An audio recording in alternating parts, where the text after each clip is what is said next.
Iran's Mehr news agency says the President Ebrahim Raisi and the country's foreign minister have been killed in a helicopter crash. Arabic news channel Al Alam, broadcasting from Iran, reports all 9 people on board the crashed helicopter are dead. Emergency crews earlier reported seeing wreckage after hours of complicated search efforts. Our Dubai bureau chief, Dana Kraiche, joins us for the latest.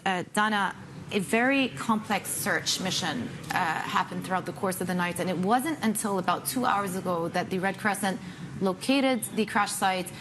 Not until about half an hour ago that they confirmed that indeed the president was amongst those who were killed in the crash. A huge moment for Iran and for the region.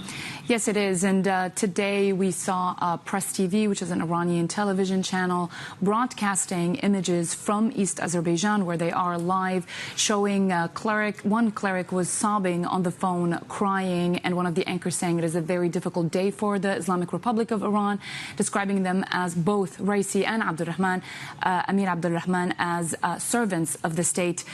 So TV channels are in mourning, definitely, and we are now waiting for the announcement to see what would come next in government, that is, what would happen afterwards. And the likelihood is that the Iranian vice president will take over, and he will rule for 50 days until they announce new elections, new presidential elections. Of course, it seems like it's going to be ultimately the supreme leader's decision, as it always is.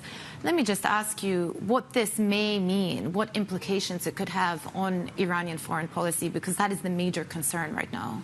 Right. I would say very limited. Iran's foreign policy, as you said, is set by the supreme leader, and this is an agenda that has been set for decades now, be it Iran's relationship with Israel, and we saw the rockets fired from Iran towards Israel for the first time in its history, and even with the Iran's rapprochement with Saudi and the rest of the region.